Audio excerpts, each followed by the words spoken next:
Do you need us to leave for a moment? Oh no, this is just a part of the show. So I feel like we're encroaching upon something special happening over there. What was that shampoo commercial where it made it sound like Herbal something like that? essences. I was like, Oh, I was like, yes. this is very inappropriate. Everybody's favorite shampoo. Not really. That shit tore your hair up. Yeah, and it definitely didn't make you bust in the shower.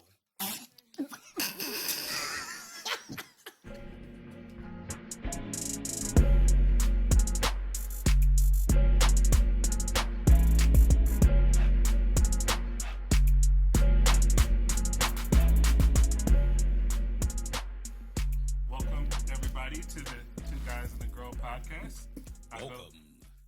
What's up? He said, "Welcome." Oh, I was like, I thought you said both of them. I was like, who's both of them? I go by the name of Big J. Sitting to the left of me is Mimi. Hello, everyone. Welcome back. Sitting to her left is the Funk Master level groomsman, Wally B. My man. And sitting to the right of me is our returning Jeopardy champion / she was supposed to be the first guest, but it didn't quite work out. Jamie. Yay! Thank you for having me, you guys. Thank you for coming Yes. back. Yes, thank you for giving us a second chance. Oh my Yes. god, yes, of course. You never saw all the lights and stuff? You good? Huh? You never saw all the lights and stuff? You good? What's that? Well, wait a minute. No. Moving on. Keep going. Don't make her overthink things. Shame on you. Okay. Shame on you. We got a big show today. Let's jump in. No, I know. Shame. Okay, all right. Ding. Shame. Okay, so she's going to be doing the introduction with her. So that was going to be okay. So we'll give a little brief description of yourself. So where did you grow up? Okay. You know, So, yeah, whatever you feel comfortable. I was born in Northern Virginia. I've been in Northern Virginia all my life. I am currently working at Nordstrom as a sales associate. And, yeah, I'm just chilling, honestly. No, Just going with the flow. That's cool. That's cool. So yeah, we wanted to, because I think the last time we've had a couple of guests in here, we've been like, oh hey, here's we just jumped in and we didn't really give a brief descriptor, and people didn't really know who they were. So I wanted to say, please follow us at Two Guys and a Girl on Instagram. Also, add a girl on Twitter. Oh, my bad. Sorry. No, you're good. Very busy lady. all those TikTok followers. Crazy. I know. So please feel free to follow it and follow us on the Semi Pro Joe's Network on YouTube. Like, comment, subscribe. Yes, please. Would be greatly appreciated. And we have a lot to get to today. So I guess the first thing I wanted to get to was there was a big kerfuffle this week involving Jon Gruden and emails. Actually, it started, and nobody usually gets to this point in the story. It started with the researching the Washington professional football team and their business practices with their employees and their lack of professionalism. So they were going through them, and then Jon Gruden just happened to be dragged into this dragnet of improper business practices. And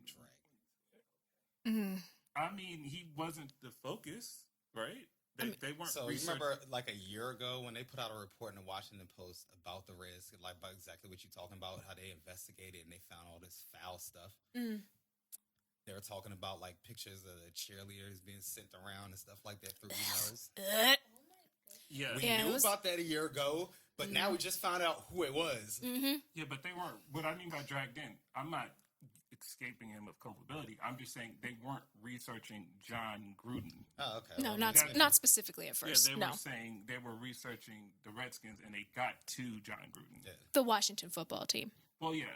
So that's kind of what I was saying. Not necessarily like he's blameless, but within the emails, I think it first started off with the first email that they came out with was he was talking about DeMaurice Smith, who's the player representative of the Players Union, and he started talking about how big his lips were and how they were as big as Michelin tires. Oh. And so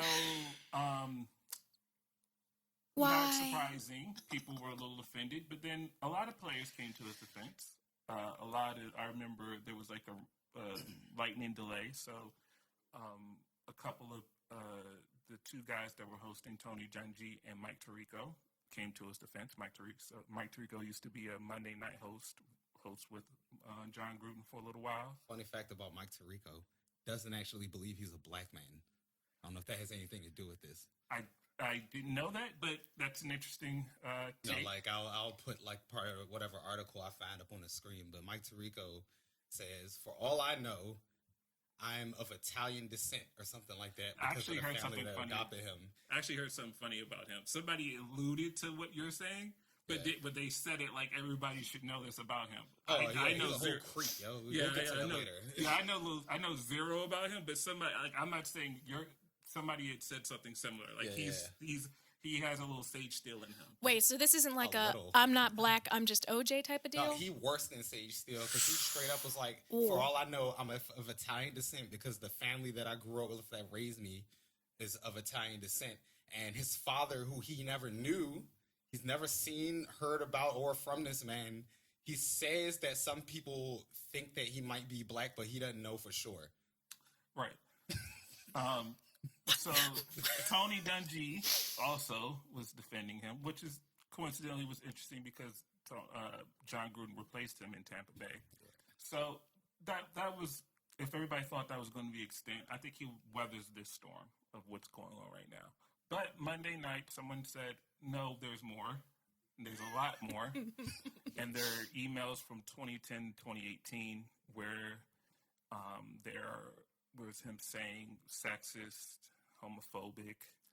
My man got on all the the elevator, things. on the bigotry elevator, and hit all the buttons. Yeah, He just went, yeah, he got to all the stops on the Hogwarts train of racism. So yeah, he was there. Well, racism, sexism, bigotry. So I have my thoughts, but I wanted to open it up to everybody else, and I wanted to know how everybody else kind of felt about how this story transpired. well, what are your thoughts that we can? Just But like, You're do the you only one that has them do right you now, for real. agree with Yeah, this? what's Do up? you what about this scenario? Like, how do you feel about like how this whole scenario has gone down? all right, guys. Like, do you feel like he's? I was thinking, okay. You So- just gave us the setup. You didn't give. But you knew we were talking about. Like, all right, fine. Anyway, I'll do it. So when it comes down to this, I think it's an interesting case of course, everybody has condemns what he said. I think if you're in 2021, I don't think it's a situation where you can look at it and be like, I like what he said. I think for the most part, I think you can say, no, like even if you're somebody who's a little bit more on the conservative side, I think you would be like, yeah, no, I wouldn't characterize people that way. But I guess for me, I think I said earlier on this week on our group chat, I think I've said on this podcast before, I'm not into exposure culture. That's not my thing, or cancel culture. Not my thing. I'm not going to sit up here and say in 2008, 2009, that some of those words that he said in those emails, I haven't said. And and if somebody was recording some of the stuff that I said in privacy or in text messages or just with the boys, I don't think that, you would look at it and say, oh yeah, I think that that's cool. Because it wasn't. And it wasn't that it was right at the time. It just wasn't, we weren't doing the whole cancel thing. So I understand why people feel upset about it, but for me, I'm just not in the business of being in that jury box because I wouldn't want people judging me off the worst things I said over the past 12 years. So, but I understand he couldn't keep his job. That's where I amend what I said this week. You could not be a leader of people and leader of an organization having those thoughts and views, especially if you have an openly gay football player on your team, especially if you started talking about female refs. That would have been a big distraction, not only for the team that he works for, but for the people that he is in charge of leading. and that's not fair to anyone. So I do think he should not be a head coach. But I also think just tossing him out to the wolves isn't necessarily the best thing, because I think there's a conversation to be had. I think the people that he offended and the groups that he offended he should have to face them. He should have to have an uncomfortable conversation about why he thought that was cool. And does he still believe that stuff today? And so, I agree with all these groups, the LGBTQ community, BLM. I mean, ultimately, everybody's all saying the same thing about equality. But what they haven't actually, what I don't actually like about is how some of these groups have gone about achieving so, especially since they've sort of been co-opted into outrage culture and cancel culture. I'm just not into that, because I think, the women's suffrage movement, I researched that last night. The way culture is going today, I fully expected the only way that women got the right to vote in 1920 was through 100 men being canceled. Not one person got canceled in order for women to get the right to vote. What they did was protest, and what they did was, go on hunger strikes, chain themselves to White House fences. They put in the work and understood that it wasn't going to happen overnight. And I feel like in the internet culture that's going on now, everybody feels like change needs to happen immediately, or the retributions need to happen immediately in order for things to actually take place and occur, when change is gradual, unfortunately. But substantive change, I think, is gradual, but it does happen. Jon Gruden has been NFL affiliated since 1990, right? That's when he started as an official coach. I mean, an assistant coach. Sorry. We talked last week about the NFL being about like 70% black, something like that. And like, he's been a guy who's helped all these players like achieve greatness. He's won Super Bowls himself, been involved with like teams that have gone deep into the playoffs, been involved like mentoring a whole bunch of different people and getting them where they need to be. And then like these players, a lot of them come from like, areas where they ain't really have much, you know what I'm saying? Like football was their only thing. And like, he helped them like make sure they would take it to the next level, so they'd be straight for the rest of their life. You know what I mean? In terms of developing these athletes. And some of them look up to him like, some of them when they were younger, maybe a little bit of a father figure, depending on what their situation's like, but like definitely like a mentor, like somebody you could always go to. And then you just find out that like, he really just hates you for real. Like he keep you around because of like what you mean to him, like what you give to him. You know what I mean? Like either he's a coach that has really good players, or he's a mentor that like gets to see his mentees go off and shine in whatever area he helped them get to. Like you feel like very, very, very betrayed, like right away. You know what I'm saying? And that's what's happening here. So like, before we started, Mimi said something about gray areas. Mm-hmm. Like this is a definite like gray area. There's not any black and white, and like it don't really matter to me how far back them emails went. The amount of time is stretched over, and the kind of shit that he did and was involved with, like especially as it ties into like the whole investigation into the Washington team and all their crap behind the scenes, it's really like he had to go. Mm-hmm. Quick question, what is I guess, so were you saying something in opposition to what I said? I think the two of you are saying the same thing but differently. I think something else, and you and I talked about this in the break room the other day. Gruden is simply the sacrificial. He's the first of many. It's not a matter of if someone's next. It's a matter of when and who. And it was like I had said to you, the other day, I was like, in situations like this, people are products of their environment. Like he's not the only one, and he has not been carrying this culture on his back by himself. He is a product of his environment. So that means, and now with, how NFL's and other major like soccer and football and baseball and basketball and all this stuff, we talking about equality and all of these things. All of that lip service is nice, and cutting out all of the toxic people, the people who are now, you're airing out their dirty laundry, getting all that out in the light of day.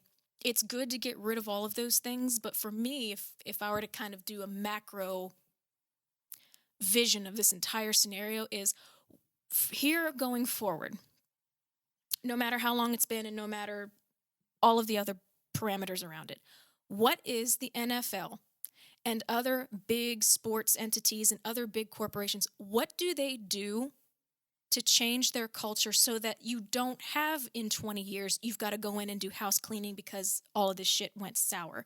Like, that's my question is, right now the cancel culture is happening because basically what happens when a wound gets gangrenous? You've got to just go in and like clear as much shit out as you can to stop the infection from spreading.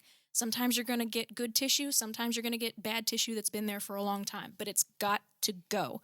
Otherwise, the infection's just going to spread and ultimately kill whatever it is that it's infecting. What if you're dealing with a zombie, though?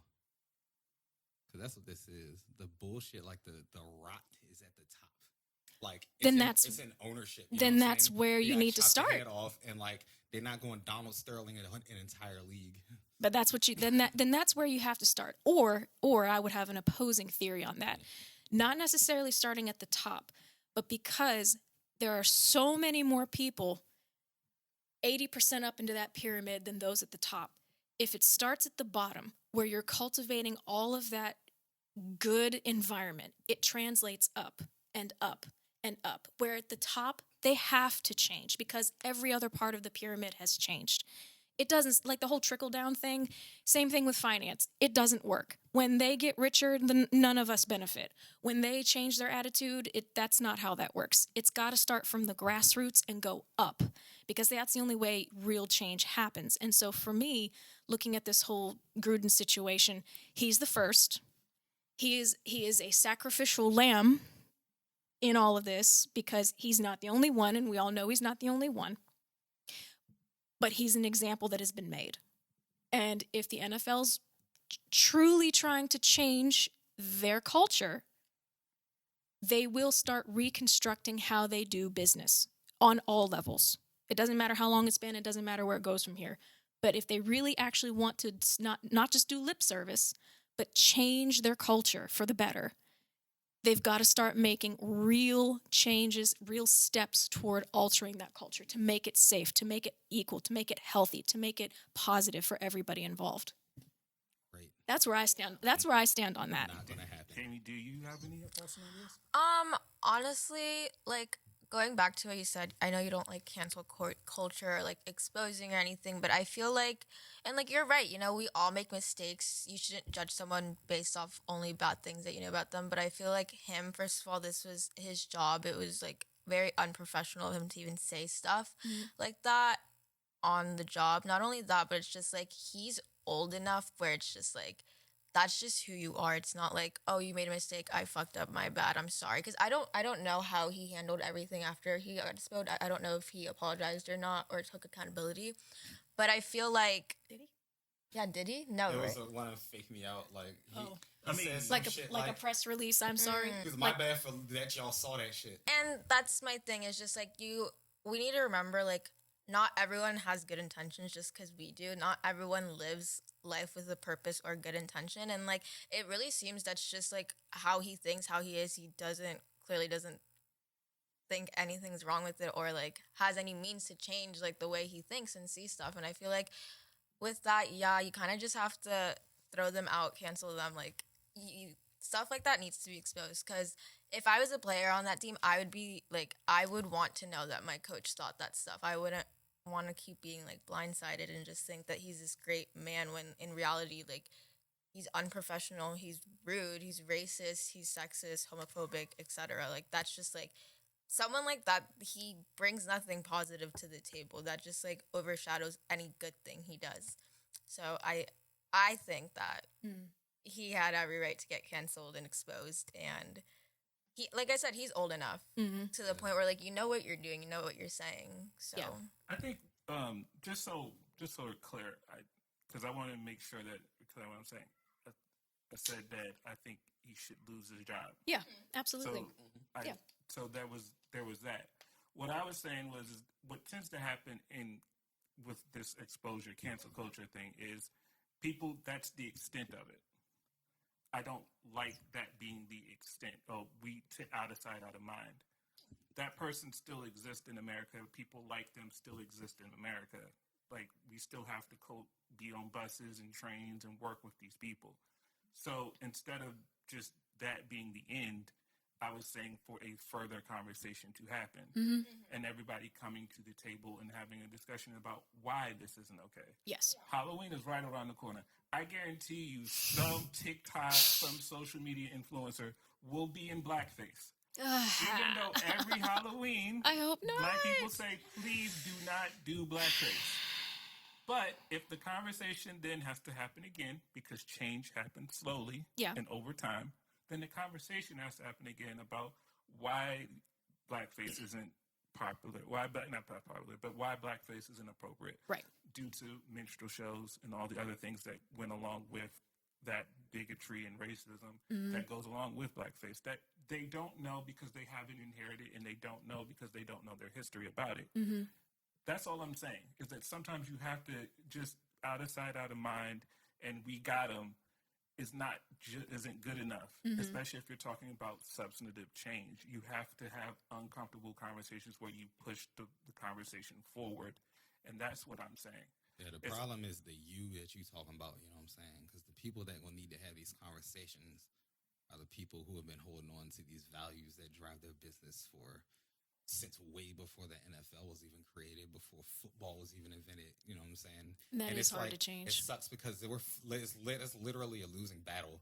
And it's part of the reason I couldn't watch the NFL football for like 4 years, even though the season that I stopped watching, my team went to and won their first goddamn Super Bowl ever. I saw none of that season. It was a really great game. Off principle. It was a really great game. It sucks. And that's part of the reason. It's just because it's so ingrained into NFL corporate culture that it's you can't really purge it. You know what I'm saying? Unless there's a mass exodus of very, very, very important and high-ranking people across the board, because that's where all that stuff resides. The report about the Washington team and all their corporate practices, the expose that was done in the Washington Post a while ago, where it talked about all the how much trash Snyder and his cronies and everybody are. That's just one example of one franchise. It happens to be one of the ones that are pretty damn bad. And no fan likes him. We all hate him. Everybody. I don't even he's trash. He's slimy. He's been trash since the beginning. Yes. Gross. No one likes him. But nobody. There's no way he's an anomaly. No, he's not. There's no way that organization, the way it's run, is an anomaly. We've seen reports of people doing all types of crazy stuff, like that Dolphins offensive line coach who was doing coke off his desk in between practices. The guy caught on video doing that shit. All sorts of stuff. So, you know what I mean? It's great to sit around and talk about what can be done, but it's literally not going to happen.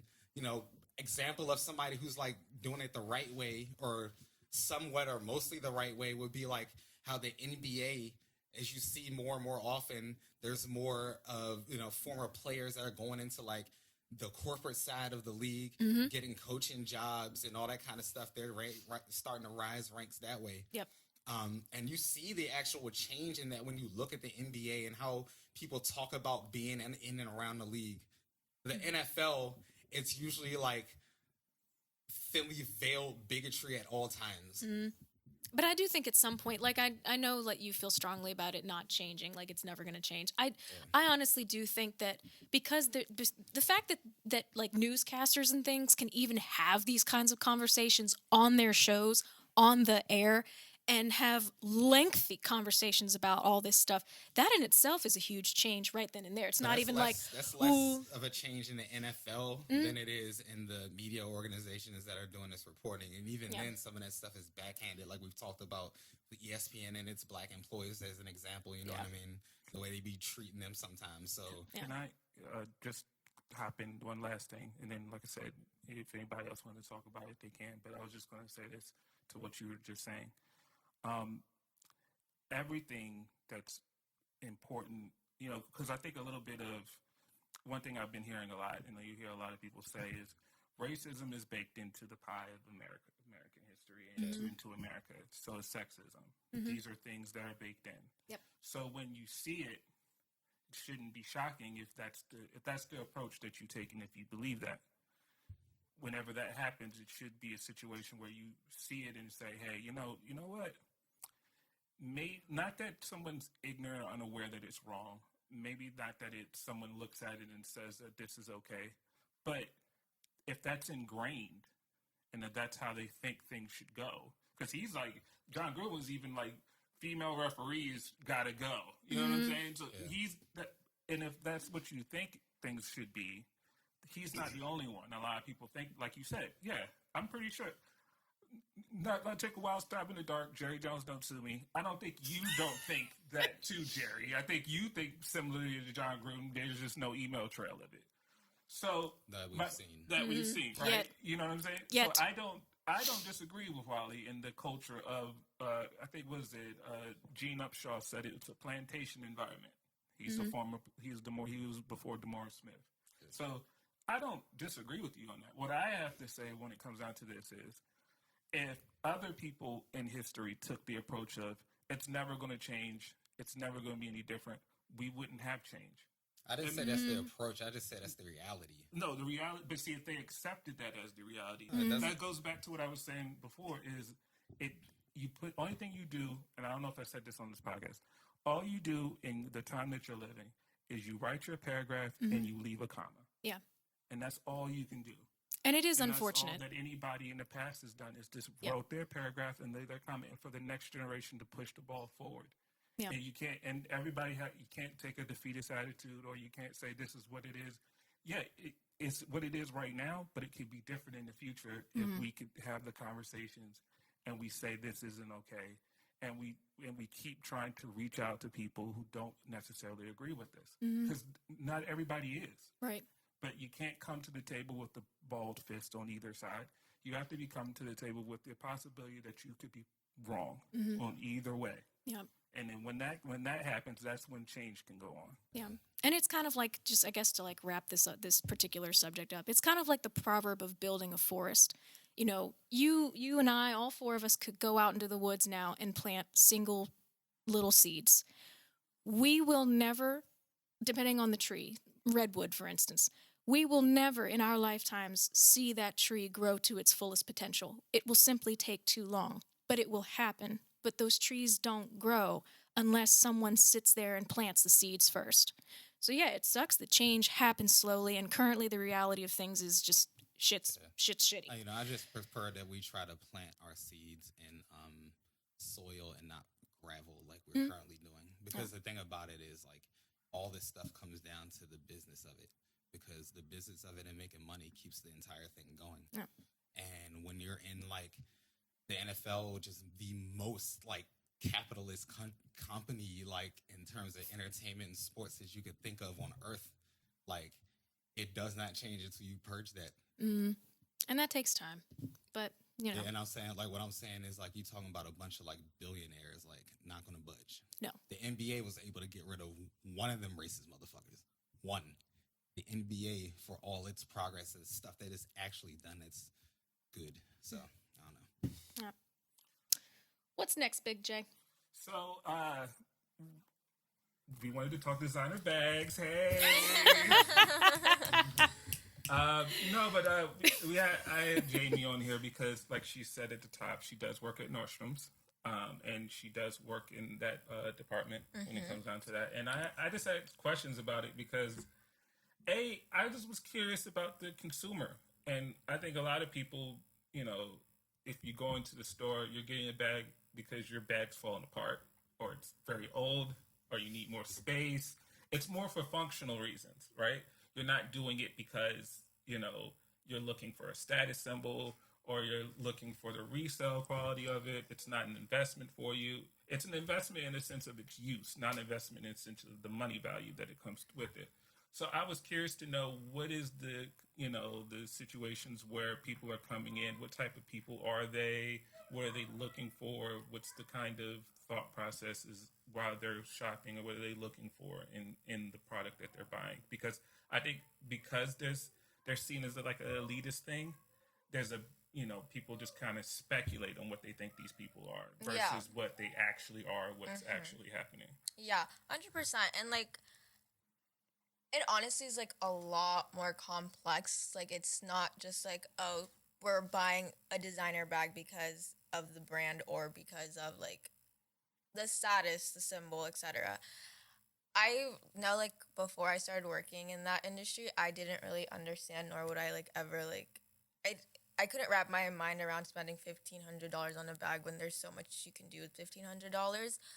But the older I got and the more I started going out and using a bag, and then just even working there, like, you, a lot of the times, like, if people already have designer bags, they're going in there because they're looking for a certain like product or like quality. It's really about quality and just like, how long is it gonna last? Is it gonna fall apart in 2 years and I'm gonna have to come and buy a bag again? Which you're not, which is a good thing, because like, if you were to go to the store and just buy like a $40 bag, chances are it's gonna fall apart within the next year, 2 years, no longer than 3, and like, you're just gonna go through this cycle of your life just spending like $100 every 3 years on a bag when you could literally just buy a bag that you know isn't gonna fall apart. And the thing about designer brands as well is, they, most of the time, if you buy a bag from there and it gets damaged or you need to repair it, like, they'll do that free of cost. So like, not only are you paying, So they're like cars, like you can get them serviced. Is that what's going on? you can honestly, like,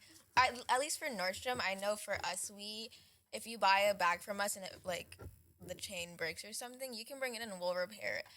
And like, the customers that come in, yeah, they're the people that like are easily impressed and just have never had a designer bag and have never had something so expensive. So What's like, the percentage of that? Like, the people are just like, oh my god, I'm getting a honestly, Chanel bag. surprisingly, like, very like small, because like percentage, like 10%. like, I'd say like 15% at Okay. most. And then the other people, like, they're grown, they have disposable income like that where they can splurge on a bag. Like, I've had customers, like, she's looking for a black bag with gold hardware because she wears a lot of gold jewelry. Does that make sense? What like, does gold hardware mean? so like, you know how The clasps and the hoops. And yeah, like the little you know how metal, it's the either like, metal yeah, parts. like, it's either silver or gold. yeah, think of it as like the jewelry for the purse. Yeah. Okay, that's what I was trying to Exactly. think. And like, the leather that we use as well, like, I used to work at Michael Kors, and like, yeah, they're kind of luxury, but very like, compared to other designer brands, it's like pretty like low there. And like, I'll tell you, the leather, like, it falls apart. It doesn't last you as long as like, if you were to get a Chanel bag and get caviar leather. Like, caviar leather is basically like a very hard, like, I don't know if you've ever seen like, how do I explain? It's like hard, like rocky type of leather. It's never gonna crease. It's never gonna rip. It's never gonna fall apart, etc. So So is that like made from the special part of cow? Like, I don't know. Honestly, It's I the think, tanning process oh, okay, no. of actually making the leather itself. I'm being slightly facetious. Don't be cheeky. You're asking her questions. No. I'm making it entertaining. That's all. Go ahead. yeah. So yeah, honestly, a lot of the times people come, and then investments as well. Like, there are people who they just want a bag because, like, oh, I just turned 18. I want a cute designer bag because everyone has designer bags. They're just going to wear it until it, like, falls apart and, move on. And then there's other people that are, like, they generally have interest in this stuff. And they, like, Chanel and Hermes are the only two designers where you can buy a bag and, like, or you can buy anything, honestly. Not Hermes, Chanel for sure. And when you resell it, it will either, like, most likely you will resell it at a higher price than what you bought it at. So like a Birkin bag. Yeezys. Yeah, or Yeezys as well. So, like, there's that part of, like, designer brands, and then it's just, like, YSL, Prada, Louis Vuitton. I don't really know about Louis Vuitton, but, like, you can't really, like, buy that stuff, wear it, and expect to resell it at the same value or more that you bought it at. It's always going to go down. So, Yeah, it's Burberry. yeah, especially Burberry, yeah, especially, like, yeah. So it's just, like, it really just, it's complex. It depends. Like, I've had customers who, they will buy a Chanel bag and won't wear it. It just sits in their closet until, like, they know they're going to resell it at the highest price that they can. So they use it more like a collector's item versus an Yes. actual, like, the functionality Yeah. of just having a bag. It's more of a collector's item. Yeah, because also Chanel and Hermes, especially with Birkin bags from Hermes, you can't just, like, really walk in the store and buy it. Like, for Hermes Birkins, you need to be on a wait list, and then like if the bag you're on a wait list for doesn't come in the year that you're on the wait list on, it just like you're off the wait list. Like, sorry, like better look next time. You could literally apply everything you just said like to sneakers. Mm-hmm. Yeah, no, and that's like, that's like it's honestly the same thing. Like sneakerheads. Yep. When I was younger, I didn't really understand, but the older I got, the more like it makes sense why guys don't want to crease their shoes or why you don't want to get dirty. You know, like it really does make sense. You see a friend drop like $350 on something and it just never wear them joints, and then when you ask about them a year later, oh yeah, I sold them joints. Like what? You never like you was talking about how tight they were for so long. You got them, put them in a closet, load them off, and never put them on your feet. Yeah, and like I feel like overall, there's some people who get it because you know they're interested in stuff like that. That stuff like they're aware of it, and then there's like some people who don't care for it, so they don't understand. So on this wait list, do you have to put a down payment on the wait list? Okay, so you're just on the wait list. Yeah, it tells you it's available, and then you gotta like go get it. Yeah, you have to go get it like that. Like if you ain't up on that email within like a couple minutes, sometimes like too slow, sucker. Like if Meghan Markle wears anything, and you get an email alert about the fact that it's like selling out hot, if you now on an email within 1 minute, you don't have that drink. Okay, so like when it comes down to how would you rank them? Like out of like what's most popular when people come in, and like what is actually like the top brands? So, do you want me to say just in general of all designer brands or just okay? Well, so I'd say the most popular and attainable is gonna be Louis Vuitton, and then probably YSL Prada. But Chanel or Hermes, like if you like designer brands and you like fashion in general, Hermes and Chanel are pretty like much at the top. Chanel is just like number one, honestly. Like it's just like I said, it's like harder to get. It's more expensive. It's so expensive. Like I think the cheapest Chanel bag you can get is gonna be at least $6,000. What about Coach? Is that for old ladies now? I was not expecting that number. Yeah, and that's just like honestly like it's probably $6,800 because I know they had a price increase. They have price increases as well. Like it's just like it's crazy. God.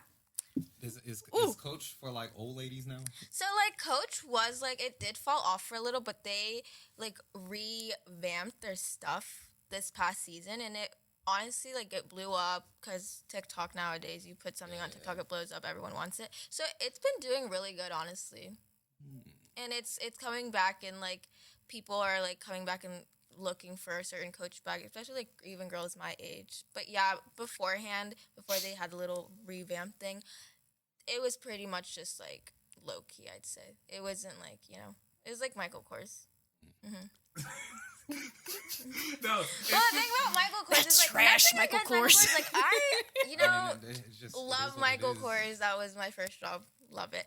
I loved seeing everything. It's just like Michael Kors like entry-level luxury at this point. It is very entry-level. Not only that, but it's just like you can tell because of the materials. You can like they'll make a lot of stuff that's like, you know, just a little bit better than most of the regular brands you would buy, and then they be having like one or two pieces where it's really, really, really well made. Yeah. But like most of their lineup be like, I could find better for real. Not only that, but just like the things they sell and have made recently, it's just like their target audience, I guess you could call them. It just is very like young people. Like I don't see. I mean, if you were to just get a regular black tote, I guess like anyone would get that. But it's just like the things that they make. It's just I don't know who they're like trying to target to buy it. Imagine they sitting in a weird spot trying to like, as a luxury brand, which is supposed to be a like trendsetter, following the trends that people want. And, you know what I mean? Exactly, like, trendsetter, and to do that as a luxury brand. Yeah. So I have a quick question. So I know I've heard of Birkin, and I remember I said this at the beginning. It's like due to hip hop culture.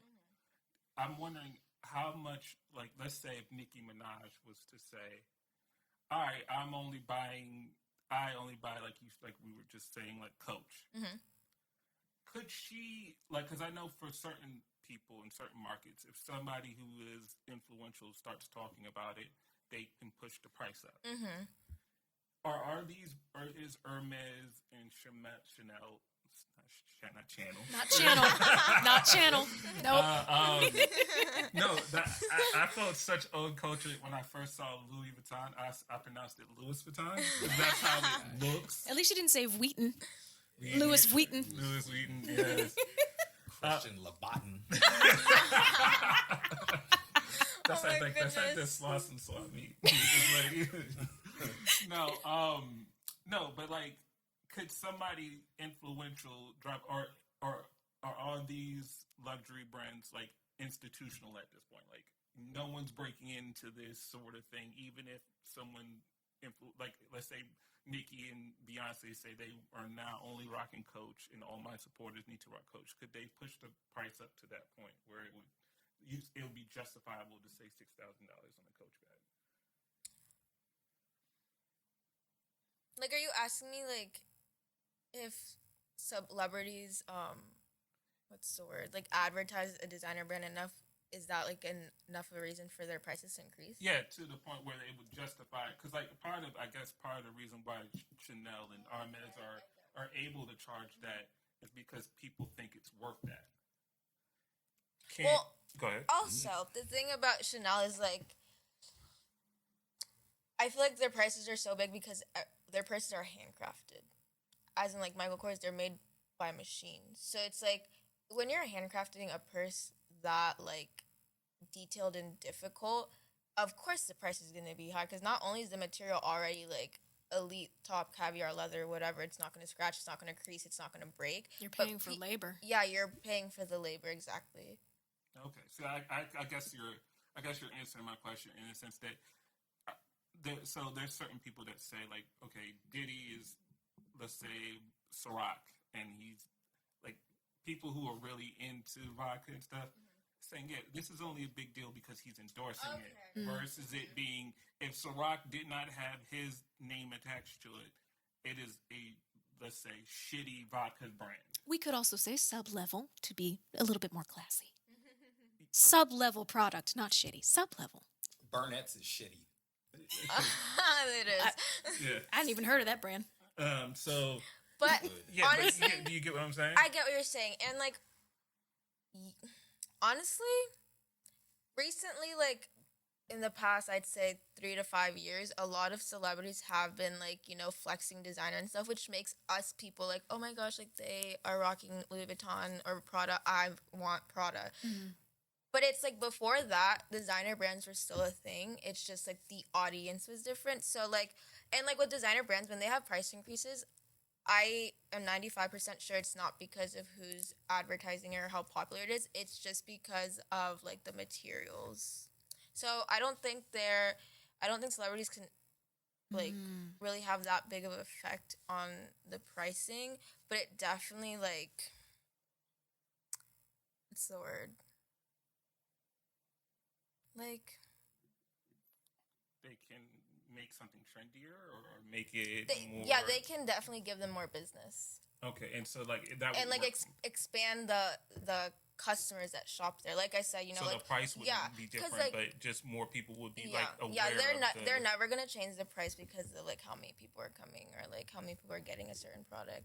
It'll just, like, if anything, they'd want to make less of it because more exclusive. Mm-hmm. So yeah, because, like, that's part of that's part of what goes along with the retail value of what you were saying before about what makes it, you can make it not depreciate, is the fact that it's like, this is like limited edition, whatever. And you have to be on the list to get it. It's like like I was saying before, like it's like Bungalow 8. You have to be on, like, the super secret guest list. Somebody else could prefer you to have it, you know. So yeah, okay, I can see what you're saying.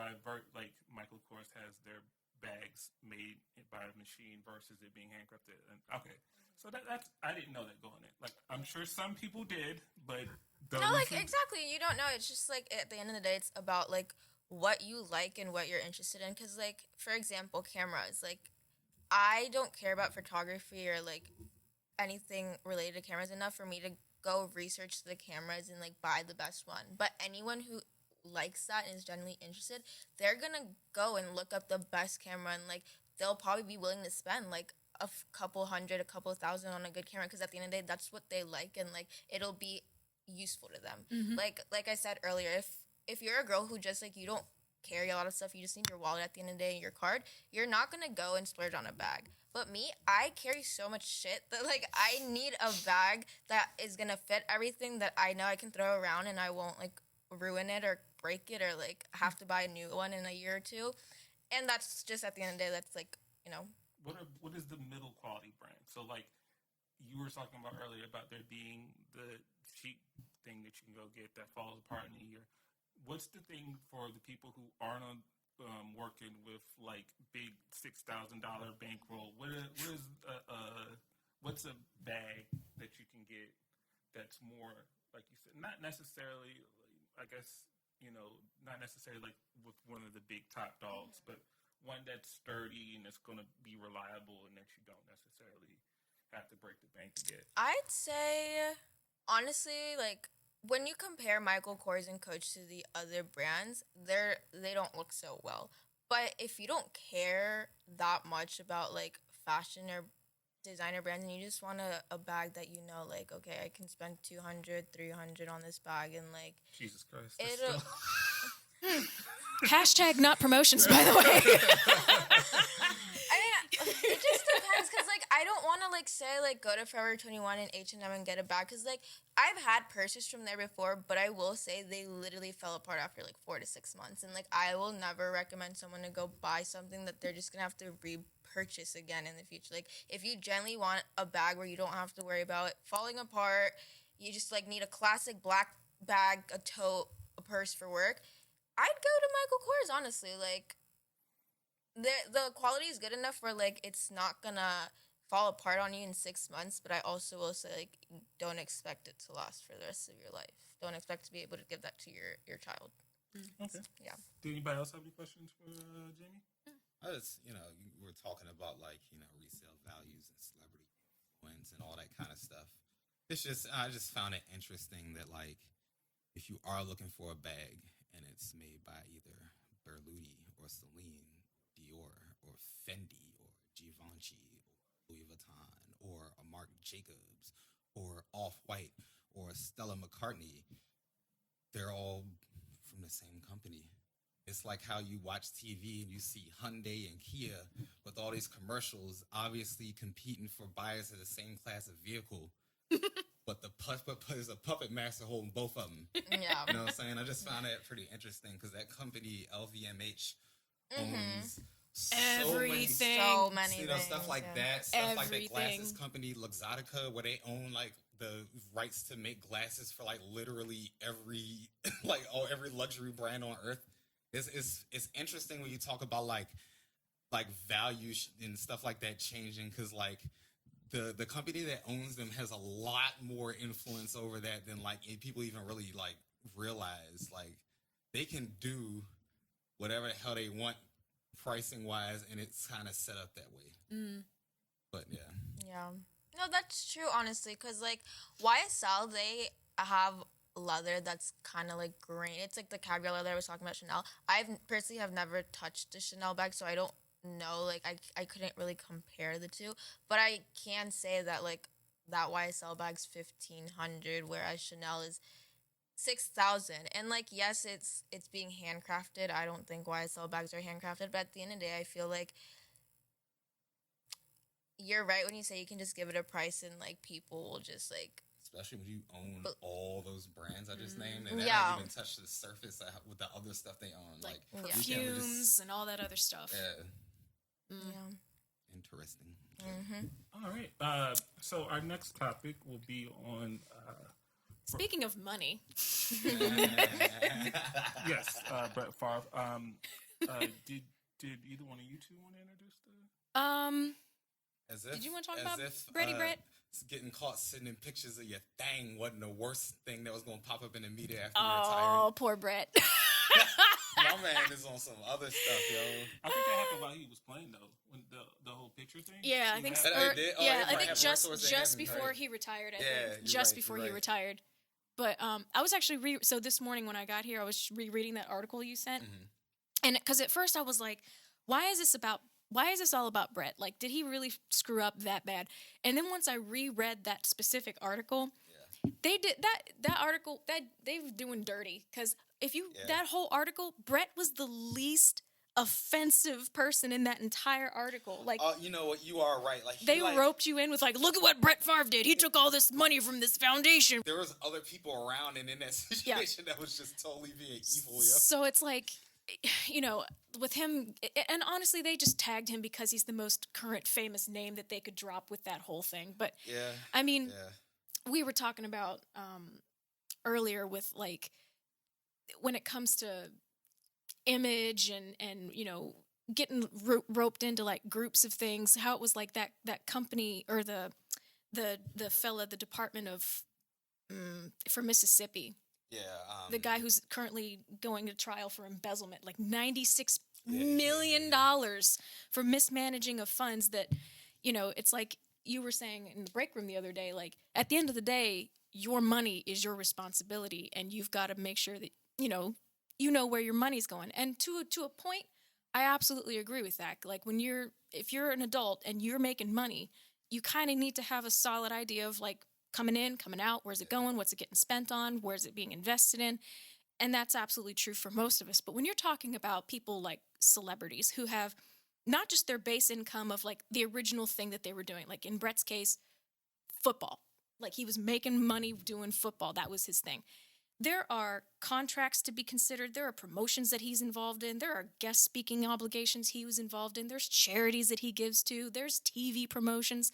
I mean, there's so much money coming in and coming out. He'd be showing up at tables signing autographs. I know he'd be doing that sometimes. So it makes sense that, if you're going to be having all of that money coming in and coming out of your life, you're not going to be able to keep up with that on your own.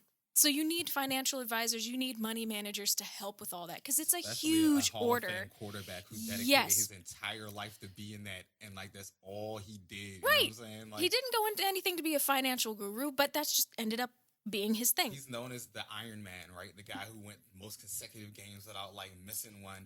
Always injured, but always playing. But he's the little engine that could. He don't got space for nothing but football up in there. So, when you read articles about this stuff where it's like, oh, Brett Favre took money from this corporation or this entity or whatever, I would pause and think, well, did he actually? And if he did, what did he do afterwards? And if he didn't, who needs to be brought to account for all of that? Because at the end of the day, like reading through that article again, he was very like, if there's money that I owe for this thing, that thing, or the other, where's my checkbook? I will give that money back if I received it in errant. But so I think in that particular case, it really was something that he himself was detached from, and it's just because he's Brett Favre. It ended up being like, oh, look at this naughty thing that Brett Favre did. Where in other cases, maybe someone did try to do some sneaky shit and get caught. And I think in this particular case, it was simply an issue of, look at this famous person that we can raise a stink about for really, at the end of the day, no big reason, simply because he did right the wrong. Yeah. I guess it was wrong to say that like he did something funky. No, I think it was just a simple matter of, here's the thing that happened that he very likely had no idea what was going on. Let me tell you something about Brett Favre, and I may have to cut this because I really don't remember if I signed an NDA or not with this company, but the fact that I remember after he retired, you didn't see him for a while, and people were just talking about, hey, he's just down in Mississippi riding his tractor around his yard and pitching the gold pigskin up against a wall and stuff like that. Because, like, he's a simple dude. That's all he wanted to do when he retired. You know what I mean? And like he's not a schemy guy. I know he's never been like a super like into his finances like that. He probably knows enough to like make sure he's making the correct moves in his life. But like he basically got paid and was like, bet, put it in the bank. And then later on somebody was like, hey, that money ain't yours. It's supposed to be for a charity. He was like, oh shit, damn, there it is. And that's the difference between him and like the first guys. Like he got called out for doing something that wasn't correct, I guess, and he owned up to it, like right wants away. to right his wrongs. The other guy, like back to like what Jamal was saying about, you shouldn't judge everyone and you like shouldn't expose or cancel people. Yes, I agree to that, but to an extent, if someone doesn't want to take accountability or even doesn't even want to like admit to their self that what they did was wrong and that change needs to happen, yeah, like there's no good use for them. Like, just throw them away. But him, like, he, was sounds like he was genuinely sorry and, like, didn't mean to do that at all. And, like, it's a, tricky situation. If it was someone else and, like, they weren't sorry about it, it would look bad. But it's, like, he genuinely, like, felt bad. Yeah. And that's the difference. At the end of the day, that's the difference. Like, if someone, if you take a misstep, whether intentionally or not, and someone goes, no, that's not okay, you can either go, oh, well, this is just how I was raised. This is just who I am. Yeah. Or you can be like, oh, my bad. How do I fix it? Yeah, exactly. That's, I think, more and more. Yeah, that's where Hulk Hogan messed up. when he was, they found out he'd just be saying the N-word all the time. He was like, hey, look, man, we all used to call each other that. Oh. Instead Hulk, of being like, no. Instead of literally, like, sitting down for a second thinking, like, okay, why am I doing that? Like, I shouldn't do that. God. Yeah. But yeah, so that in cases like we're with Brett, like, this is one of those, like sort of happy ending to the stories where it's like, yes, something maybe on the not okay side happened, but he was like, ooh, not my intention, my bad, let me fix it, and he's fixing it. Unlike Homeboy, who's probably going to jail for embezzling $93 million. That is not a good look. That's not a good look. But yeah. A lot of cash, man. What do you think, bro? I mean, other than I think you guys kind of covered it. Mm-hmm. I didn't have anything to add. Do you have a word for this week? I do. Of course I do. All right. Guys, we're almost done. We're almost done with the alphabet. We're at the letter X this week. Oh. We're at the letter X. Was this hard to get an X word? You actually know this was like the quickest I found a word. I almost looked at your screen. I almost did You it, but I didn't. sneaky. Oh. It was an accident. Okay. Well, so you know it starts with X. I think that's all you got. Yeah. Okay. All right. The word of the week is xenogaji. What? Xenogaji. Could you please spell the word? XENAGOGY. Xenogaji. Xenogaji. Is it Xenagaji? This might be an inflection issue. It may be the way I'm saying it is wrong, or the way you're saying it's wrong, or we're both right. Is it an adjective? Tomato. It is a noun. A noun. It is a noun. All right, what's the word again? Xenogaji. I don't even know, like, I know there's a term of, like, being xenophobic, but, like, that has more to do with being more or less, like, nationalistic kind of stuff. I'm trying to get the gaji part. Yeah, because the it gaji seems like part it's is something to throwing do with, like, an insular mindset or something that a group of people or things share together. You're in the right vein. You're not necessarily in the right neighborhood, but you're, like, in the right, like, subdivision. Having to do with groups of things. Yeah, I don't. Other than that, I don't know. Is it just a word for a classification? No. Okay. No. Jamie, you want to take a crack at this, baby girl? Honestly, like, I've been trying to think of, like, what it could be, and I can't. Good words. I literally can't. Yeah, I don't know. It's a guidebook. What? A guidebook. It's a guidebook. Huh. So I guess that makes sense. For what? For something specific. Like a guidebook. Like if you're like either a map or any type of, like if you're going on a place, like a road map or one of those like guidebooks, like a road travel, like here, go here and do this thing and see this site. Like an itinerary. Kind of, but it's like a guidebook. Like if you ever do any traveling, there was like some famous guy who wrote like a whole series of travel books. Like he went on this whole like worldwide tour of like different places, and he wrote down was that the guy that the dude was talking about on your trip? No, I don't think so. No, but anyway, this guy did travel books. He did like went around and went, okay, if you have this amount of time and you want to go, like kind of those kinds of guidebooks, like a travel book. Okay. Yeah. I think Xena, like it's like an encapsulated version of like, there's a specific like task or objective at hand, and the guide shows you how an to itinerary, basically, like an itinerary. But yeah, it's a guidebook. Okay. Cool. So Jamie, did you have any thing you wanted to plug while you were on here? Or? Plug it. Like, what do you mean plug? Like anything that you like, any social media, anything that people want. Yeah, guys, follow me. Follow my Instagram, Jamie Leonez. That's Can you, all. can you spell it? So spell I it? can, Oh, yeah. like, Yeah, like so they can find you. It's JAMIELAINEZ, and honestly, that's literally the only thing I like have or use. So yeah, just follow me there. on Instagram? Yeah. Okay. All right, cool. All right. Thank you guys for joining us for another wonderful week. Thank you for our guests stopping by. Yes, thank you for having me, you guys. I had fun. I love this. All right, Thank you for giving us a second chance. Yeah. Oh my god, of course. Yeah, because like, what was it? It was like literally I didn't hear anything back from you in June. I'm sorry, this summer was so like crazy for me. I wouldn't have even had like a Sunday off, honestly, to have like been able to come. And then finally, like my time opened up, and you were talking about it at work, and I was like, oh my gosh, wait, this is like the perfect like opportunity to tell I them. hope for the three of you, all three of you guys sitting at this table with me, to be able to.